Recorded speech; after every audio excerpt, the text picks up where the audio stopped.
Good morning, everyone. Today's video is on pearlescence.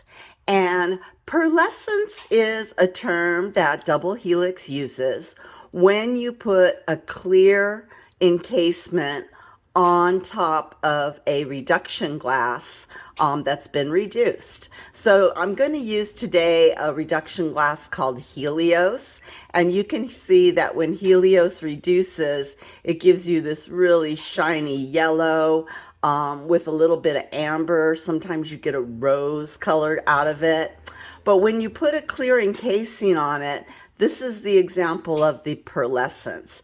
And you get, it's called pearlescence because you get like this mother of pearl look to the glass. So let me show you how to do this. Not too much to it, but it does give you a great look. So let's get started. So here we go. I have started out with just a little white barrel of Creation is Messy piece. Excuse me. And I'm going to go up and heat up my Helios rod here. Now, I also went and I did my research, and I went to the Double Helix website for Helios. It says, work in a neutral flame, cool until the glass is no longer glowing, expose the glass to a reduction flame while keeping it from getting hot. A brief 5 to 10 seconds, and repeated exposures to produce the best results. Okay, so I have my flame set at neutral soft oxidizing because that's how I roll, and I don't want to reduce this glass before it's ready. So you can see that it's got a glow on it, but it doesn't have the metallic luster, and that's kind of what I want out of this silver glass. I don't want any metallic luster showing up on my rod as I'm laying it down. So nice neutral flame. I'm just going to go ahead and wrap my Helios around this white, and maybe I'll have some white sticking out, maybe not. Oh, there's some. I really find with this glass, I just feel more comfortable working it cooler because I know it's persnickety and it's got character to it and characteristics to it, and I don't want to trigger any of that by having a super hot flame. So a cooler neutral oxidizing flame works for me. Gosh dang it, this is where that patience shows up again. I hate that. I hate having patience. All right, so now I'm going to heat it up just until it gets a little bit of a glowing skin on it, and then I'm going to just roll it on my marver just to get it flat. Here we go. And again, working it cool, so you might have to do this a few times, right? Just a few. But I want to get a smooth surface so you guys can really see that pearlescence. So heating it up, this would be considered the reset. We're resetting it just till it's glowing, just so I can marver it down. There we go. All right, now I'm going to use today, this is Double Helix's clear. It's called Zephyr, and it's non-reactive. So this is their, this is their clear glass. And again, if I'm going to use Double Helix glass, then I kind of want to use Double Helix clear, just to keep everything consistent within one product line. But you can also use a Fetre Super Clear.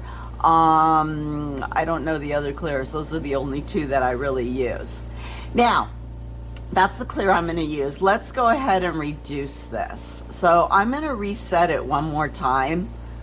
I don't know why, just to be sure. So heat that guy up to glowing. And then while it's cooling, I'm going to reset my torch. So I turn my torch down, and then I turn up the propane. And I'm finding that if I use a soft reduction a soft reduction flame, that works the best. It's almost like painting. I want to put my glass in something cool, not too hot, not torch all the luster out of it. I'd rather go in several times to reduce it than one big giant swoop and overdo it. And there you can see that shiny, shimmery, it's got hints of like pink gold in it, pinkish gold, and you can just reduce it as many times as you like. I'm gonna go for it. And that's all you do, guys, with the reduction. Way up high in the flame, almost in the fluffy part. I'm not touching the tips of that candle at all, and that I like. So let's go back to our neutral flame now.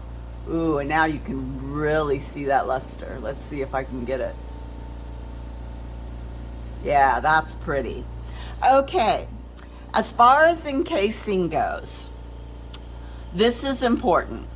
You can't put your bead back in the flame, because if you do, you're gonna burn off all that luster. So you keep your bead, I keep it below the flame just to keep it warm so it doesn't crack, but I never put it back in the flame, and that's the most important part about encasing.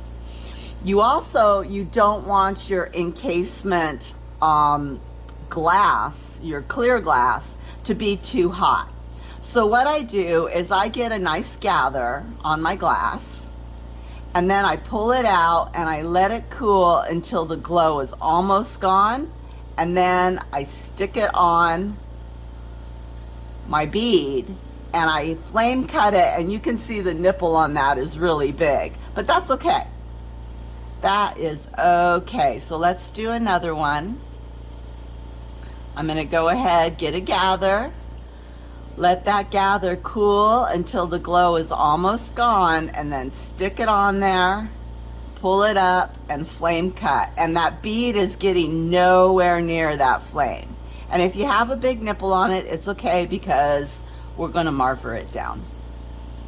So let's do another one.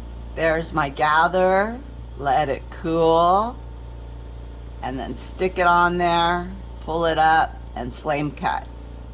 And that's it. That's getting the clear on that luster glass. And now I am going to take a marver, or in this case, my press, and I'm just going to heat up those nipples and start marvering things down. And you will see how I got that bead into the flame and I lost my luster. But that's okay, because I'm going to re-reduce this once I get my little circles all in there. And again, you want to try and heat up just the clear and not the bead. I'm doing a really crappy job at that right now, but it's best if you can just preserve the luster now that is underneath that clear glass. Okay, so I got my little clears kind of all marvered down. And now I'm going to just start melting it. And I've completely lost the luster on my glass. I've lost it on the outside of the clear, all around here, but underneath the clear, I still got it. So now we're just going to heat up. We're going to heat up this bead. And my purpose here is I want to kind of melt down those clear dots. So I'm going to heat them up. But I'm heating them very slowly.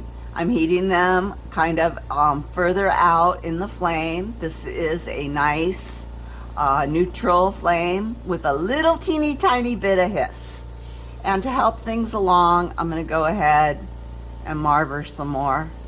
Just getting those little clear dots flat.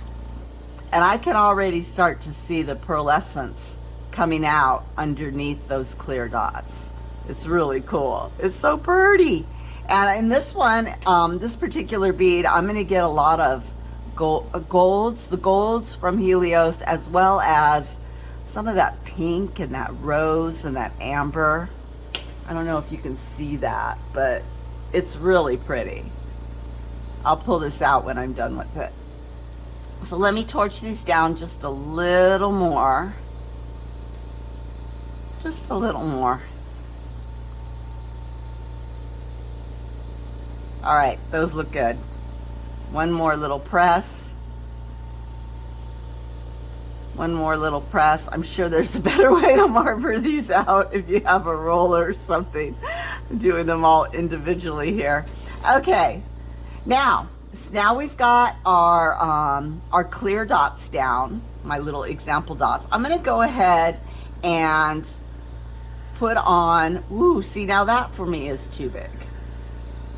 So I like to turn my torch down, go to a neutral, and then turn up the propane. So I just have like a little, just a little reduction flame.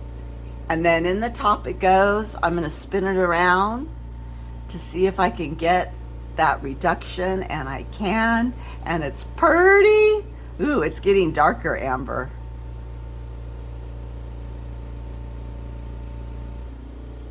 All right, I'm gonna let this cool a bit and see if I can bring it back and show you kind of after. Oh my God, look at that reduction on that end. That's crazy. It's so cool how it goes from a transparent to a mirror. All right, let me turn the camera off. Let me let this cool. I'll be back with some examples. So here's my bead, and you can see that this outside, I have the coolest looking mirror finish on it. Oh my God, that's really neat. It's like an amber mirror finish. But where we put the encasing, I've got this pearlescent look on all the dots. And right here you can see some of my white leak through, but that's okay because it looks neat. Same thing here, I got a little swirl here. So this is the final bead. This is how it came out. And you can see the difference between the luster that I called chrome last week and the mother of pearl pearlescence by doing an encasing. So here's some other examples from different glass that I've been playing with this encasing. This one is another Helios, and you can barely see it, but there are some pinks going on in this pearlescent dot here. And then of course that metallic luster that happens when you reduce it, that isn't encased. And God, these are just so pretty. This bead right here I made from a glass called Arky. And Arky has a lot of greens and blues and yellows in it. I didn't get as much luster on the outside, but I got some great pearlescence in the little dots here. And I thought this Arky was really a pretty glass. Now this one, the rest of these beads are all Triton. And you can tell, depending on how much you work the glass, how many resets you do, how many reductions you do, and then encasing it, you can get different results. So this one, this is Triton. I did just one reduction, and I had this dark blue that Triton is known for, and it's so pretty. But then I went on the other end of the spectrum, and I reset Triton a lot. Like I really melted it down, and you can see that it turned this really light greenish blue. But underneath the encasement, I have the blue, but it's not as dark as the original one. So I want to tell you exactly how I got this, but to be honest, I don't know. I think I did like get it really, really hot, and I'm finding that Triton, when you really heat it up, it'll change, it'll lighten up in its colors. So at some point, I just got to design a really scientific study to find out, how did I get that? And here's another one of Triton that I did, and the outside, I probably like over reduced it because it's got this brown, muddy, gunky look, but the dots are cool. And then this is also Triton, and look how light blue those dots are as compared to this. So one of these days I'll be able to do a video for you guys on how you can get these different colors of Triton, but right now I'm not good enough. So it's out there and you guys are welcome to play and see what works for you with these beads and this glass. Oh my gosh, you never know what you're going to get. Anyways, that is my little tutorial on pearlescence and encasing, and I will be back soon with another video. Have a great day, everybody. Bye.